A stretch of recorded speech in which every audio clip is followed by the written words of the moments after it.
Bien, vamos a empezar con la clase introductoria al estado de flujo de efectivo.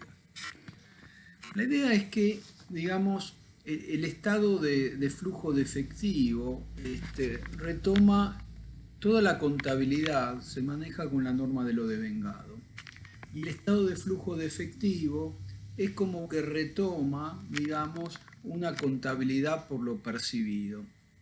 De ahí que básicamente lo que expone el Estado es la capacidad que tiene la entidad para generar efectivo y equivalentes.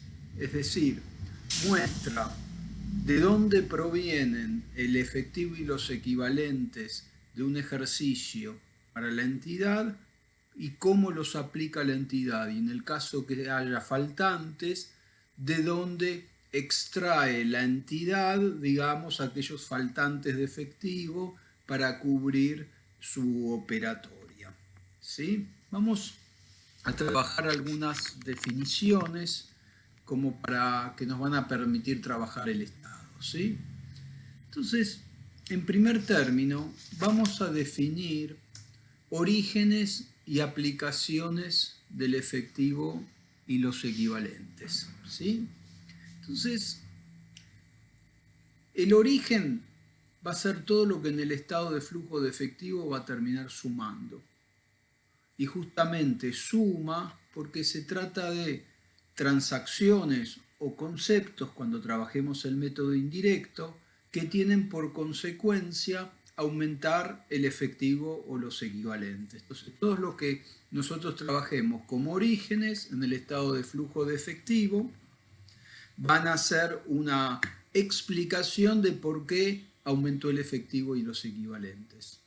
En cambio, las aplicaciones van a ser transacciones o conceptos, cuando trabajamos el método indirecto, que tienen por consecuencia justamente consumir el efectivo y los equivalentes de efectivo y por consiguiente van a terminar restando en el F.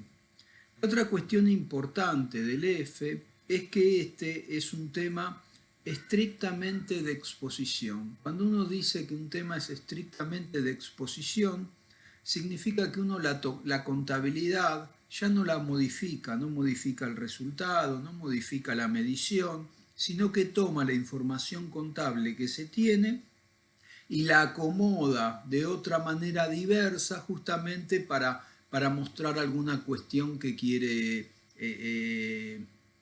valga la redundancia, exponer a los usuarios de la información. Entonces, nosotros para trabajar bien el tema de orígenes y aplicaciones, vamos a aplicar una simplificación que los va a ayudar bastante a establecer cuándo una determinada transacción o concepto funciona como origen o como aplicación. Y la simplificación consiste en que eliminamos las mediaciones de financiamiento. Es como que asumimos que todo termina jugando contra la caja. Es decir, si yo tengo una venta, normalmente hago créditos por ventas, ¿sí? a ventas, ¿sí? Y me aumentó un crédito, pero en realidad al aumentar un crédito yo estoy posponiendo un ingreso de efectivo. Entonces yo hago un aumento de créditos, hago créditos a caja, ¿sí? Como eliminamos las mediaciones de financiamiento, eso funciona como una aplicación.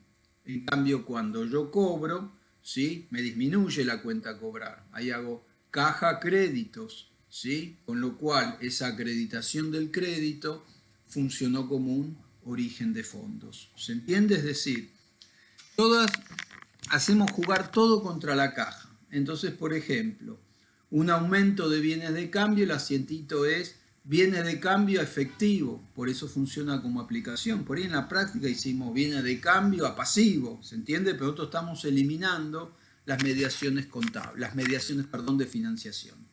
Un aumento del pasivo no corriente, bancos o caja, ¿sí? A pasivo no corriente, origen. Disminución de un crédito no corriente, banco a crédito no corriente. ¿sí? Perdón, acá eso, si me olvido acá, che. A ver. Acá, me vengo acá, disminución de un crédito no corriente, esto es un origen. ¿Sí? ¿Ah? Efectivo a crédito no corriente. Aumento de un pasivo corriente, ¿sí? Caja pasivo corriente, origen. Dividendo en efectivo, RNA a bancos, aplicación. ¿Sí? Ganancia del ejercicio, caja ganancia, origen. Pérdida, pérdida a bancos, aplicación. Aporte efectivo a capital, origen. Disminución de bienes de cambio, caja bienes de cambio. Acá lo mismo, aplicación.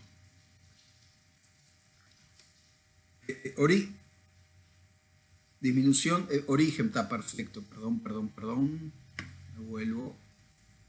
Entonces, disminución de bienes de cambio, efectivo a bienes de cambio, origen.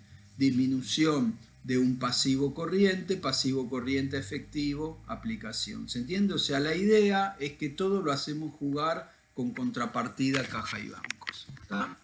Entonces, vamos a ver cómo se ensambla esquemáticamente el estado de flujo de efectivo. Entonces, en este tipo de estado se elige un concepto pivot. El pivot es aquello que no se mueve, ¿no? En básquet el pie de pivot es el pie que nosotros no podemos mover porque si no nos cobran que caminamos. ¿Tá? Entonces, elegimos un concepto que funciona como pivot, que sería el efectivo y equivalentes. Y calculamos la variación de ese concepto pivot a lo largo de un periodo contable, en este caso es anual. Entonces el efectivo y equivalentes, ¿sí? Al cierre está en 20, al inicio estaba en 10 pesos, con lo cual hubo una variación del efectivo y equivalentes, un aumento del efectivo y equivalentes de 10 pesos. ¿Ah? Entonces estamos acá haciendo una cuestión meramente algebraica. Una aclaración. Este estado, cuando uno pivoteaba con el capital corriente, antiguamente se lo llamaba estado de variaciones del capital corriente.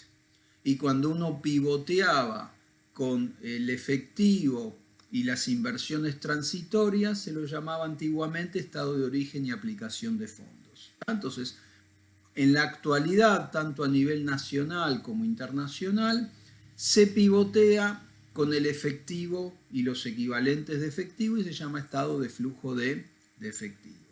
Entonces la idea es que este es un tema afín con el de información comparativa. Uno planta dos posiciones patrimoniales de dos momentos distintos. ¿Sí? Elige un pivot, que dijimos que es el efectivo y los equivalentes de efectivo, y calcula la variación, en este caso estos 10 pesos.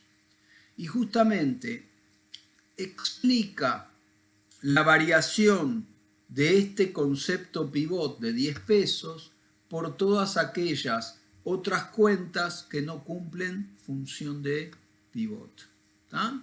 Entonces vamos comparando.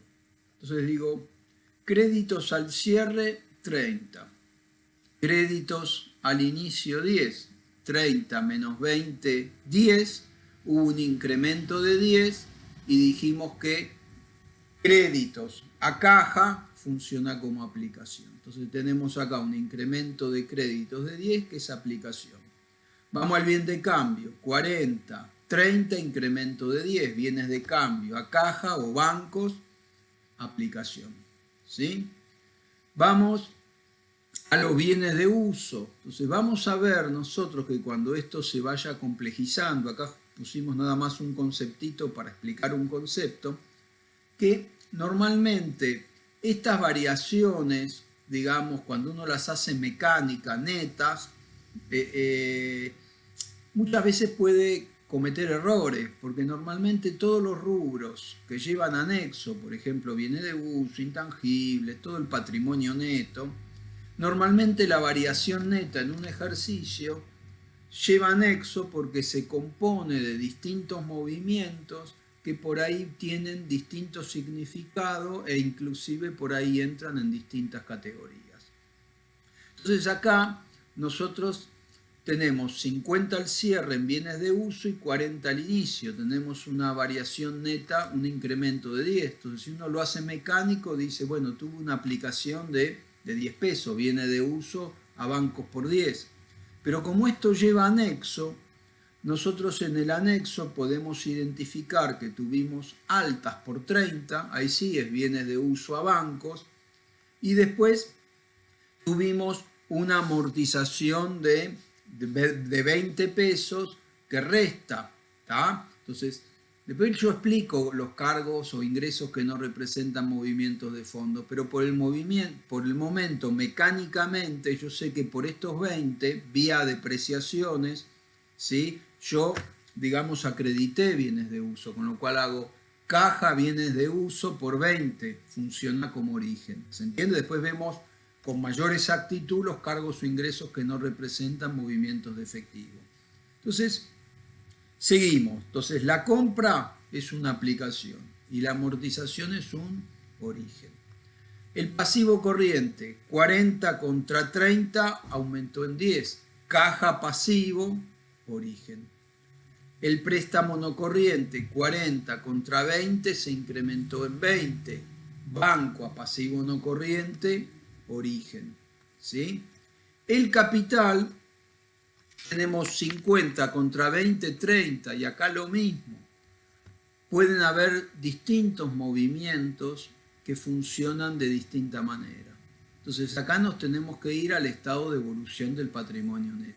Entonces esta diferencia de 30 entre el capital al cierre y al inicio se compone de dos movimientos. Por un lado, un aporte de los accionistas, banco, caja, capital, origen, ¿sí? Y por otro lado, un dividendo en acciones. El dividendo en acciones, bueno, no tuvimos todavía la clase de patrimonio neto, pero el asientito, ¿sí?, que hace la compañía cuando se vota un dividendo en acciones es RNA a acciones a emitir. Acción a emitir, acción en circulación, o sea, RNA capital.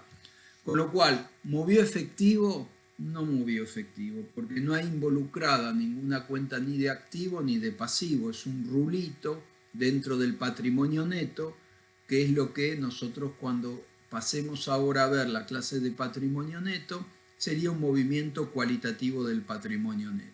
Entonces, todo aquello que no nos sirve para explicar la variación del efectivo y sus equivalentes, es como que directamente lo vamos a eliminar de la planilla porque no es explicativo de esta variación que nosotros justamente queremos justificar. ¿Ah? Después, el RNA, fíjense que disminuyó en 20. ¿Ah? O sea, yo hice RNA bancos. Si yo lo tomo así, digo que es toda una aplicación, pero en rigor de verdad, otra vez tenemos que abrirlo. Entonces nos dicen, esta disminución, este débito de RNA por 20 se compone de el dividendo en acciones, que recién vimos que hacíamos RNA a acciones a emitir, ¿tá? Y dijimos, como eso es cualitativo dentro del patrimonio neto, es un elemento que no tuvo efectos en activos y pasivos, sino que es un movimiento jurídico dentro del patrimonio neto. Entonces, como no nos sirve para explicar ni el efectivo ni los equivalentes de efectivo, lo eliminamos. El segundo movimiento fue un dividendo en efectivo. Ahí sí hicimos RNA a banco. ¿Se acuerdan que eliminábamos las mediaciones contables de financiamiento? ¿Tá? Con lo cual, ese dividendo en efectivo funciona como una genuina aplicación. Y por último, tuvimos la ganancia del ejercicio que dijimos, caja ganancia, origen por 10. ¿Tá? Entonces, una vez que tenemos nosotros identificados los orígenes y las aplicaciones, esto es como que algebraicamente siempre cierra, siempre tiene que dar bien, ¿se entiende? Tiene que balancear. El tema después donde uno puede meter la pata es en las clasificaciones de los movimientos y en no abrir determinada información que debería haber abierto. ¿Ah? Entonces acá nos dan cómo se conforman estos 10 de la ganancia del ejercicio que tenemos por acá, que nos va a servir después para procesar el método directo. Entonces nos dan una información que después vamos a retomar. Entonces vamos a cerrar, digamos, este primer pasito que muestra esquemáticamente cómo participa el tema de información comparativa, la selección de un concepto pivot y cómo la sumatoria de orígenes y aplicaciones de todos aquellos conceptos que no funcionan como pivot, ¿sí?, nos sirven de justificación y nos terminan explicando estos 10 pesitos de variación. Entonces acá básicamente esta diapositiva les esquematiza lo que yo les fui transmitiendo, ¿no? Entonces decimos, bueno, se elige un concepto pivote, el efectivo y los equivalentes de efectivo.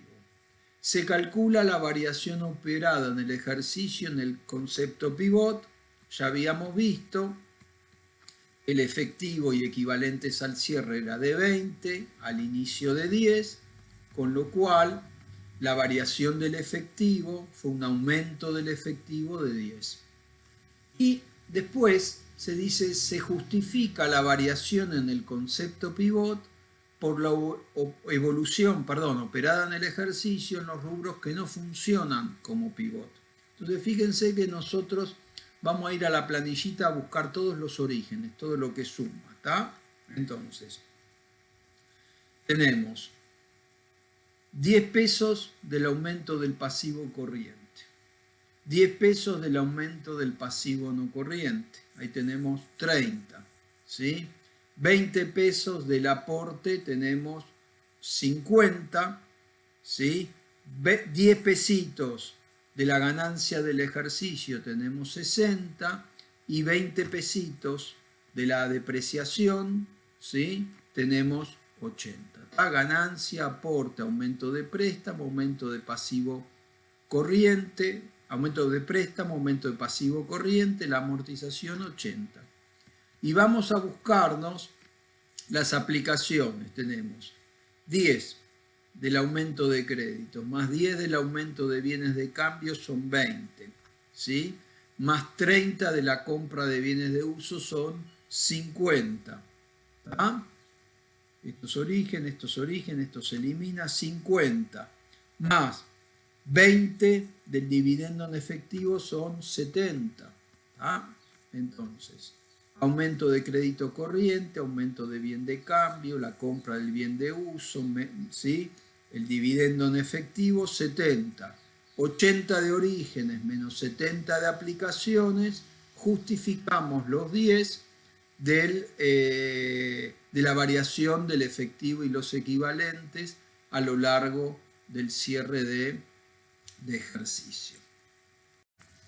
Entonces, nosotros acabamos de definir los orígenes y las aplicaciones de efectivo y equivalentes. O sea, aquellas cuestiones que cuando armemos el F van a sumar son orígenes y las que van a restar van a funcionar como aplicaciones.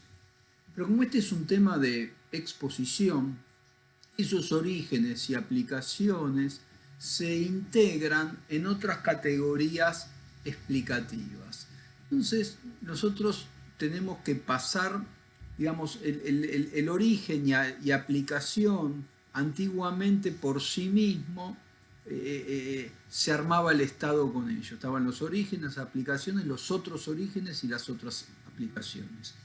Actualmente se le dio como una vueltita adicional al tema y el concepto de origen y aplicación de efectivo sigue valiendo, digamos. Origen dijimos que es lo que suma, digamos, aquellos conceptos que incrementaron el efectivo y equivalentes, y aplicación lo que resta. Pero se generaron otras categorías explicativas donde dentro de cada categoría van a haber conceptos que van a funcionar como origen y otras como aplicaciones. ¿Ah? Entonces vamos a pasar a definir algunas de esas categorías. Entonces, en primer lugar, el concepto pivot, que dijimos que es el efectivo y los equivalentes de efectivo. ¿Ah? Entonces, nos dicen, los equivalentes de efectivo son inversiones a corto plazo de gran liquidez que se convierten fácilmente en efectivo y están sujetos a un riesgo poco significativo de cambios en su valor. Bueno, traduzcamos, ¿sí? O sea, esto es literal, es equivaler a efectivo, o sea, que me sea prácticamente indiferente, ¿sí? Que se diferencie muy poquito del dinero en efectivo en caja y bancos, ¿tá? Entonces,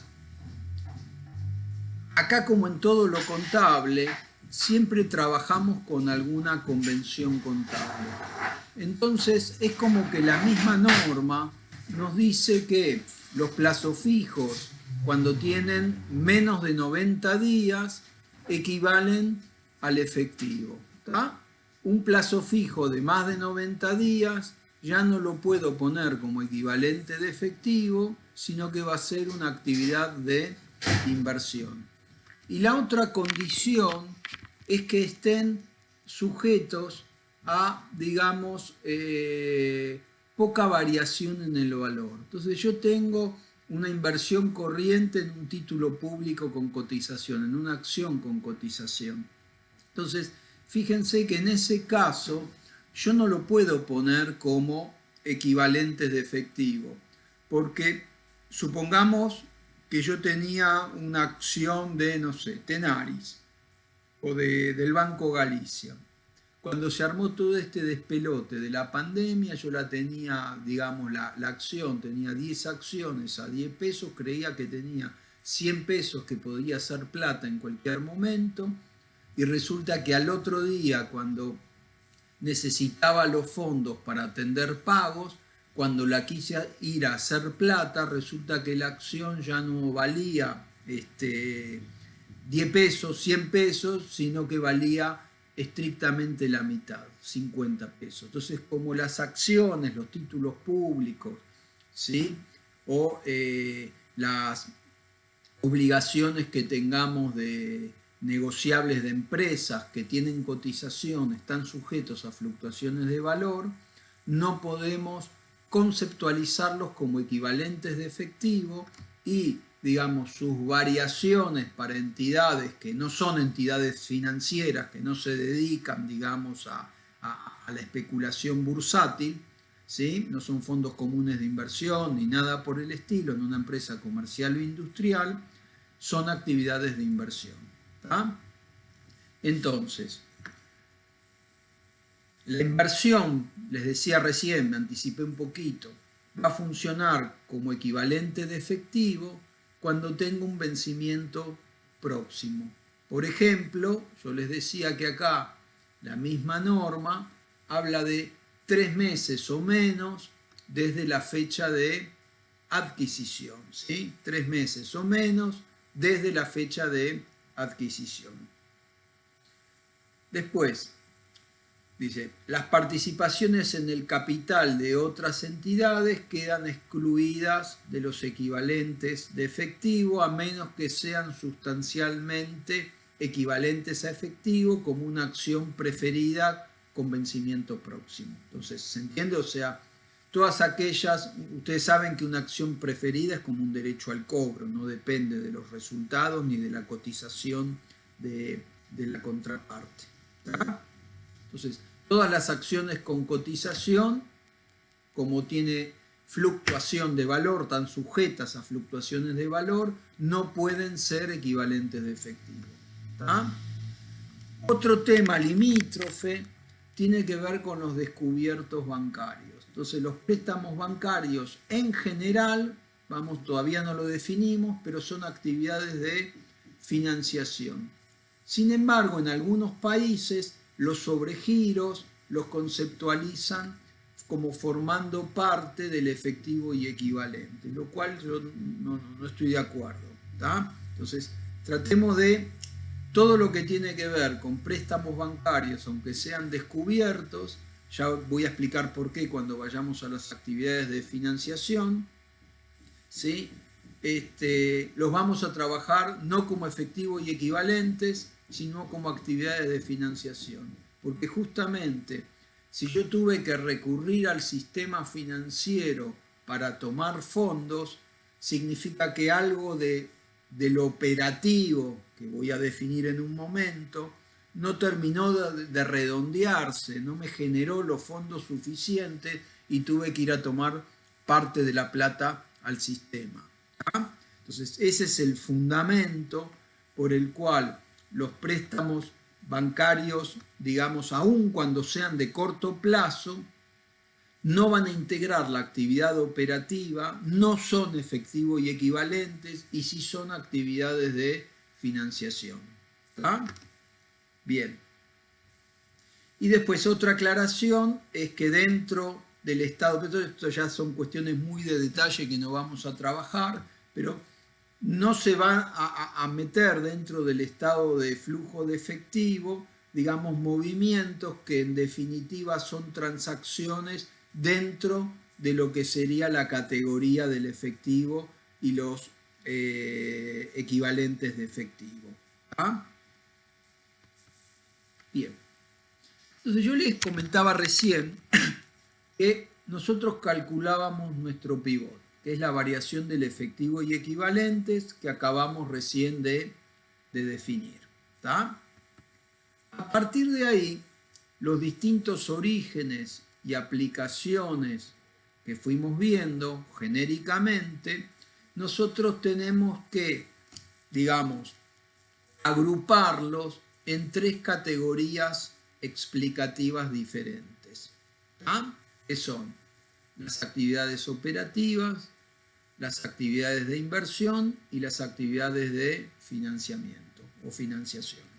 Con lo cual, ustedes para armar el estado, básicamente lo que tienen que saber es conocer bien la definición de efectivo y equivalentes para armar bien el concepto pivot.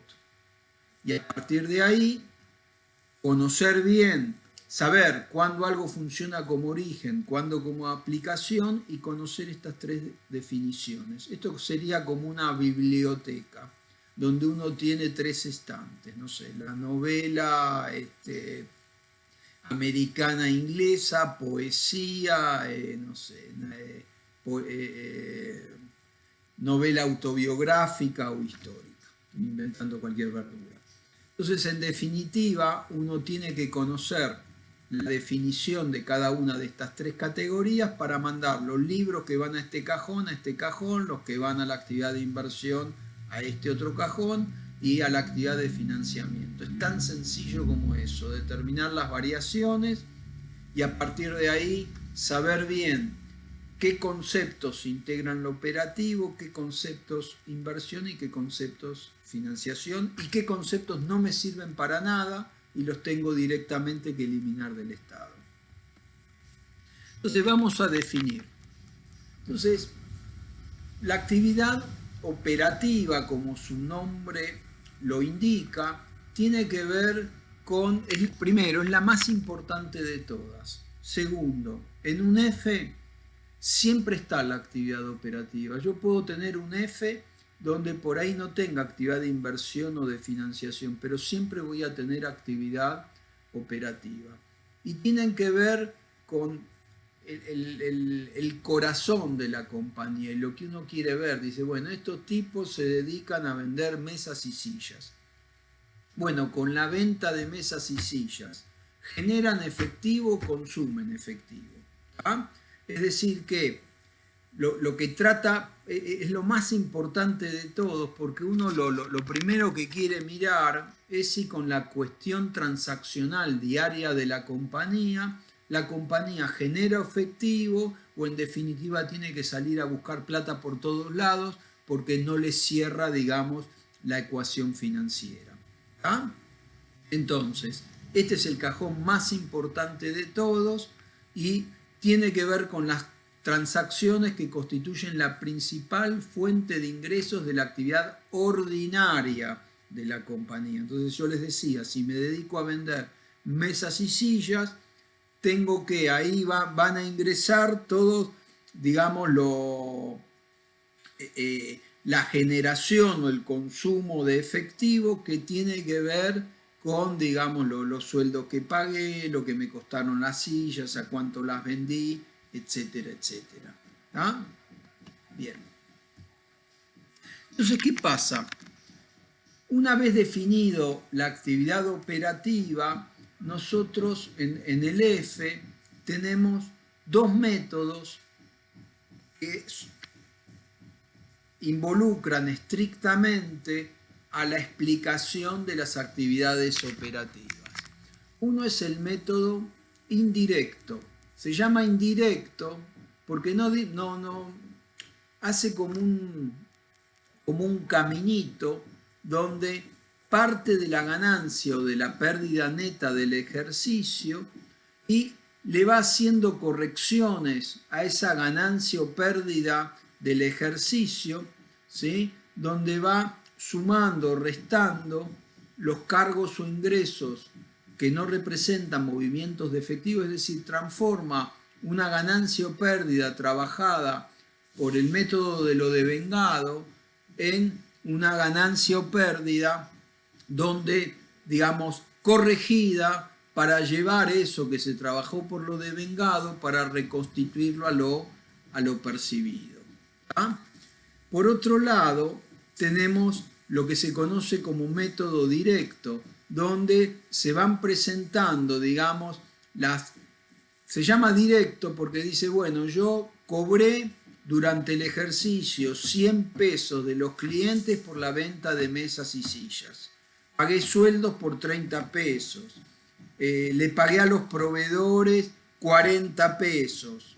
La diferencia, ¿se entiende? Es la generación de efectivo o el consumo de efectivo por la actividad operativa. ¿Se entiende? Entonces, en el método directo se van informando de forma directa, para valga la redundancia, los ingresos y las salidas de efectivo. En cambio, en el indirecto, que es el que más se aplica, nosotros lo vamos a dar, pero en rigor de verdad, en la práctica, yo diría que el 90 y pico % de las compañías o más utilizan el método indirecto.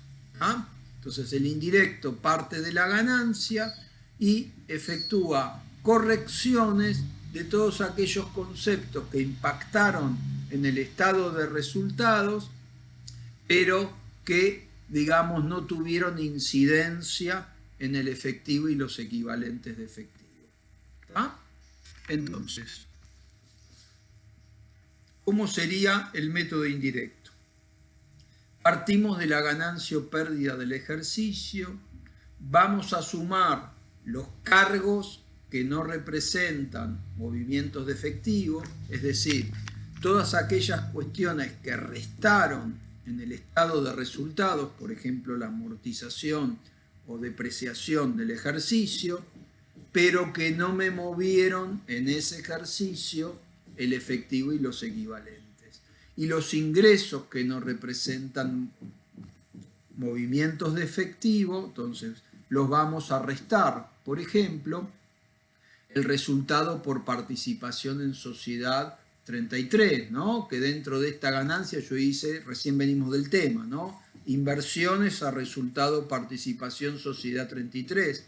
Yo mostré por ahí una ganancia de 100 pesos, pero no me ingresaron 100 pesos en el efectivo o equivalentes. Con lo cual, los ingresos que no representan ingresos de efectivo, los restamos. ¿Ah? Entonces, partimos de la ganancia o pérdida, sumamos los cargos que no representan movimientos de efectivo, restamos los ingresos que no representan movimientos de efectivo, y a partir de ahí vamos a sumar o a restar lo que yo genéricamente denominé adecuaciones de pasaje de lo devengado a lo percibido, ¿tá? Que vamos a ver ahora en un ratito. Pero la idea es que nosotros, digamos, lo que tenemos que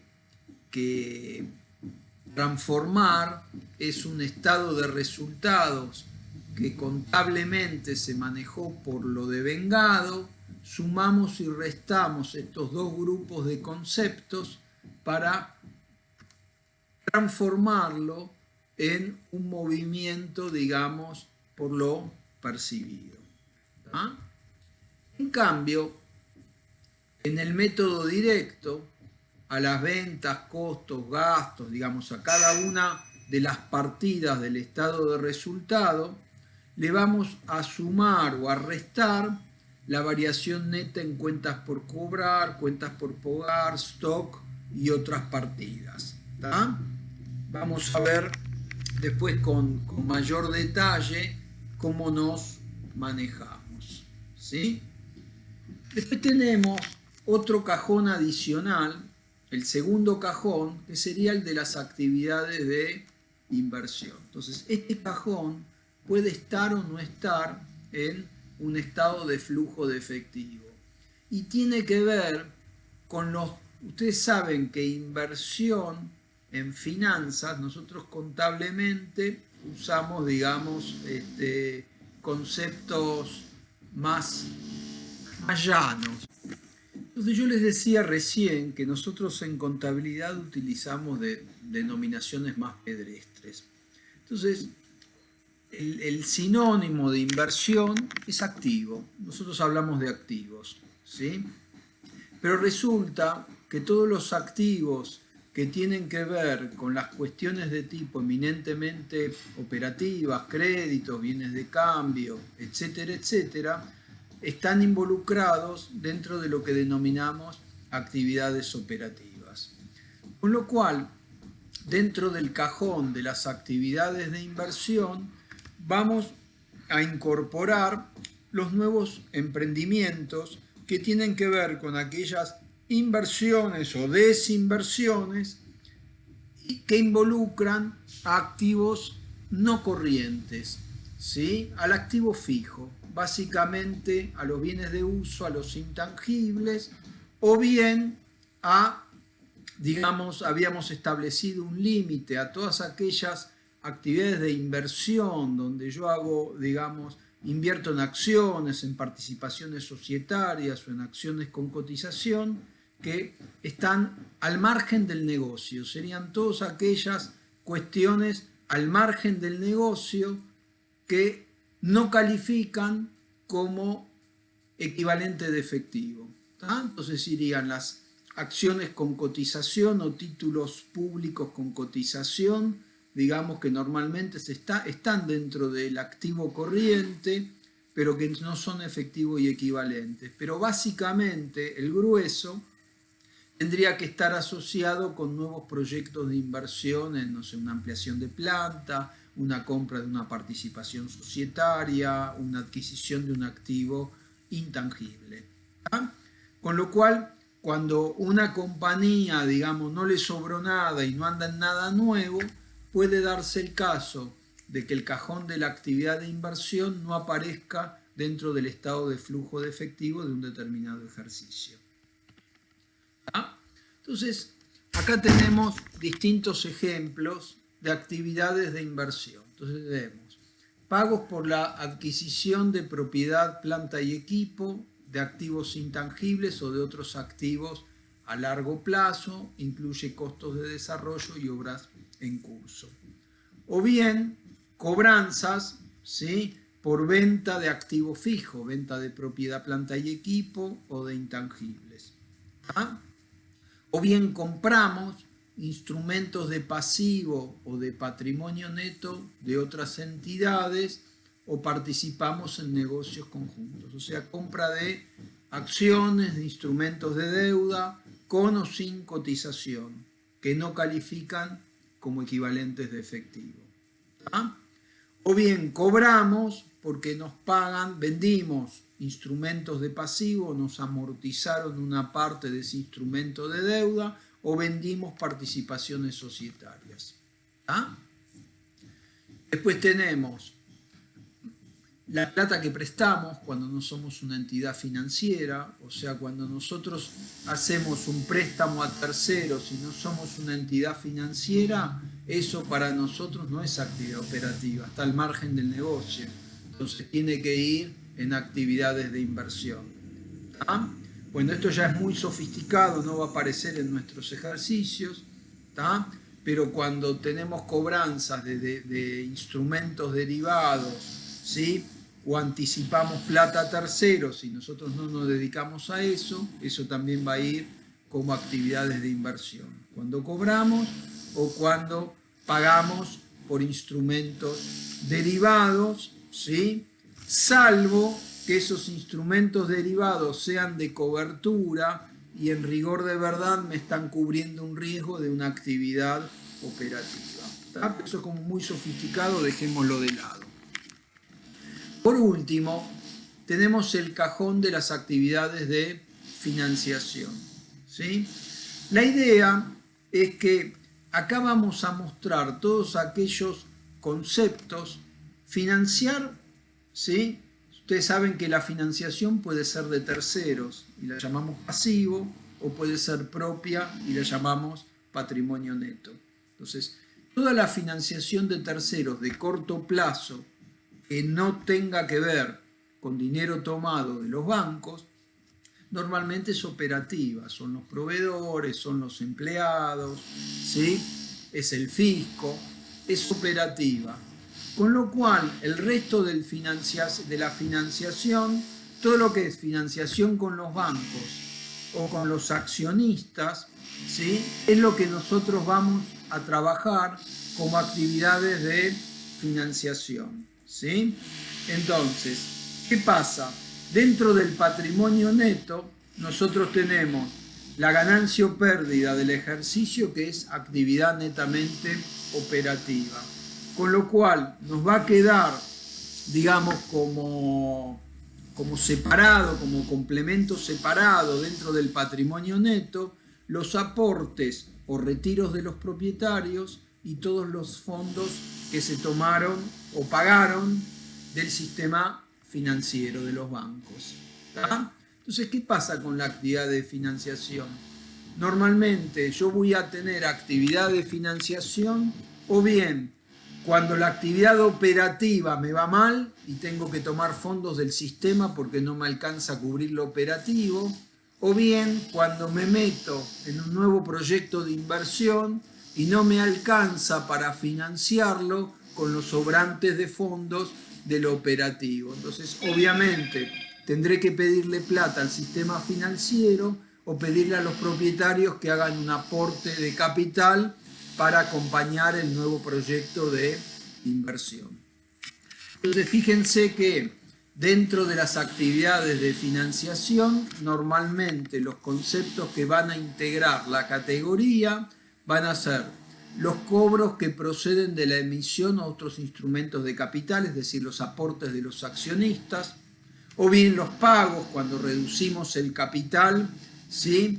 Por un rescate de acciones o un dividendo en efectivo, o bien cobros procedentes de la emisión de obligaciones negociables, ¿sí? Es decir, la entidad emitió una obligación negociable con cotización para financiarse, o pagos que realizamos por los préstamos que tomamos, ¿sí? Entonces, todo lo que tiene que ver con emisión de obligaciones negociables o préstamos y demás, sería todos los fondos que la compañía toma de entidades financieras, o bien los pagos que se hacen en relación a esos préstamos, o bien los pagos que se realizaron al arrendatario. ¿Se acuerdan que habíamos visto que el pasivo por arrendamiento financiero, justamente como su nombre le indica, es una manera de financiar la adquisición de bienes de uso, ¿sí? O de algún activo fijo? Entonces,